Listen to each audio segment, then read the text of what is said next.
मित्रों देखिए, दो विषय हैं जो आज के इस कार्यक्रम के संबंध में मुझे आपको बताने हैं।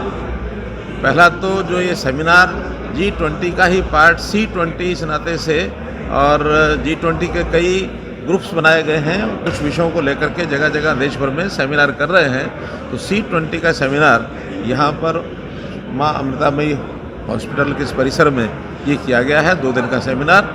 और इसमें तन और मन और उसका स्वास्थ्य और साथ में पर्यावरण, तो इन सब चीज़ों को जोड़ करके एक चिंतन सब लोग करेंगे। क्योंकि स्वास्थ्य की दृष्टि से न केवल ये किसी एक स्पेसिफिक देश का विषय है, दुनिया का विषय है कि लोगों का स्वास्थ्य कैसे ठीक रहे और किस प्रकार से स्वास्थ्य को ठीक किया जा सके, उसके ऊपर चिंतन सब किया है। बहुत से लोग आए हैं।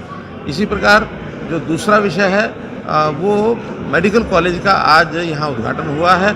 जैसे हम अपनी हेल्थ सर्विसेज को बढ़ाने के लिए मेडिकल के जो परिसर हैं वो हमारे बढ़ रहे हैं। हर कॉलेज में हमारा मेडिकल कॉलेज खोलने का जो विषय था वो धीरे धीरे पूरा हो रहा है। बल्कि फरीदाबाद के लोगों को तो मैं बधाई दूंगा इस बात की कि यहाँ 3 मेडिकल कॉलेज हो गए। एक ESI का मेडिकल कॉलेज, वो भी एक साल पहले ही खुला है। एक श्री अटल बिहारी वाजपेयी जी के नाम से छायसा में जो एक मेडिकल कॉलेज पहले चल रहा था, बाद में सरकार ने उसको टेक ओवर किया है।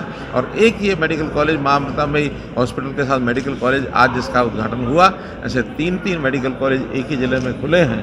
तो इस इलाके के लोगों में इसका बहुत बड़ा लाभ होगा। मैं इसकी शुभकामना देता हूँ। हरियाणा में क्या कुछ बदलाव देखने को मिलेगा? अभी आपने अपने भाषण में भी बोला था कि भाई कुछ नई चीज़ें हम लोग इसके रिगार्डिंग। नई चीज़ों में जैसे मैंने बताया कि एक एलोपैथी के साथ साथ आयुर्वेद पद्धति, आयुष की पद्धति, जिसमें योगा है, जिसमें यूनानी है, जिसमें सिद्धा है, होम्योपैथी है, ऐसे प्रोजेक्ट्स भी हम धीरे धीरे आगे बढ़ा रहे हैं। ग्रामीण क्षेत्र में खास करके अवेयरनेस पैदा करने के लिए आयुर्वेद के जो हमारे पार्क में व्यायामशालाएँ जो बना रहे हैं 2-2 एकड़ की, उसमें वेलनेस सेंटर्स और साथ में योगा की क्लासेस ये शुरू होंगी। 650 के आसपास हमने योग सहायक ये भर्ती कर लिए हैं। आगे और भी इन्हीं सब स्थानों के ऊपर जो वेलनेस सेंटर्स बनेंगे आयुर्वेद के, उसके अंदर डाइटिशियंस और वहाँ पर जो और भी डॉक्टर्स की आवश्यकता होगी वो उसमें हम आयुर्वेद के डॉक्टर्स की भर्ती और करने जा रहे हैं, ताकि परंपरागत पद्धति हमारी जो है आयुष की, आयुर्वेद की, योगा की, इसको बढ़ाकर लोग स्वस्थ रहें।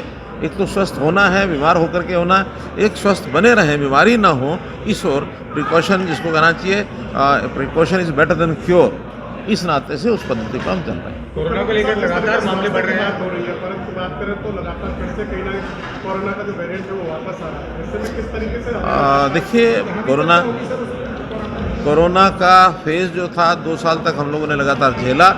हमने सब प्रिकॉशंस बरती और वैक्सीन्स के कारण से हमारे यहाँ उसका वैक्सीनेशन भी पूरे देश भर में सब आबादी का 2 बार हुआ है। और आगे भी क्योंकि अब दोबारा से कोरोना के केसेस आने लगे हैं, डिपार्टमेंट इसके लिए एकदम एक्टिव है, सारी सावधानियां बरत रहे हैं, किसी प्रकार की कोई ढिलाई नहीं आने देंगे। जो प्रिकॉशंस पहले हमने बरती थी, जिस प्रकार की हमने पहले से नोटिफिकेशन जारी किए थे, वैसे ही लगातार इस पर ध्यान रखे हुए हैं। अभी जितनी गैदरिंग्स हो रही है, हम सब लोगों को एडवाइस कर रहे हैं कि कम से कम मास्क जो है वो लगा करके रखें और इस प्रकार ये बीमारी को कैसे रोक सकते हैं उस पर सारा ध्यान हमारा बना हुआ है, एडवाइजरी हम जारी कर रहे हैं। मंडियों में गेहूं की खरीद नहीं हो पा रही, किसान परेशान है। देखिए, कहीं खरीद में कोई समस्या नहीं है। लगातार सरसों की खरीद हो रही है, गेहूं की खरीद हो रही है, लेकिन पैरामीटर्स को ध्यान रखना पड़ता है। वर्षा आई थी, उस वर्षा के कारण से मॉइस्चर ज़्यादा है, लेकिन मॉइस्चर वाला गेहूं या सरसों वो इसलिए नहीं खरीदी जाती कि बाद में स्टोरेज के बाद वो ख़राब होने के उसके भय बना रहता है। इसलिए उसके मॉइस्चर जैसे जैसे ठीक हो जाएगी, वैसे आज भी मंडियों में हमारे जो हैफेड है वो सरसों खरीद रहा है। लगभग 28,000 मीट्रिक टन ये सरसों हैफेड ने खरीदी है। और आज लगभग कोई पिछले कल तक शाम तक 3,000 मीट्रिक टन ही सरसों बाकी थी, जिसको सुखाने के बाद सब खरीद लिया जाएगा।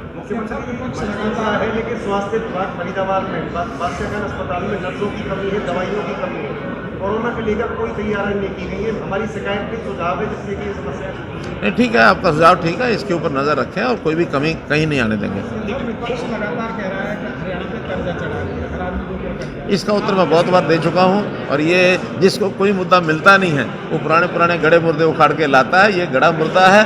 हरियाणा सबसे बेटर बेस्ट जिसको कहना चाहिए, हमारी सारे जो प्रदेश हैं उनमें सबसे बढ़िया स्थिति हमारी है। हमारा पर कैपिटा इनकम सबसे आगे है। हमारे यहाँ बजट का भी जो पर कैपिटा के हिसाब से वो बहुत बड़ी राशि रखी हुई है। पर कैपिटा GST इसकी कलेक्शन हमारे सारे देश में सब प्रांतों से ज़्यादा है। इसलिए जिसको कोई मुद्दा मिले नहीं, क्योंकि SGST जो पहले कांग्रेस के टाइम पर जब वो छोड़ के गए थे मात्र 3 लाख करोड़ रुपए थी, आज वही SGST 10 लाख करोड़ रुपया क्रॉस करने जा रही है।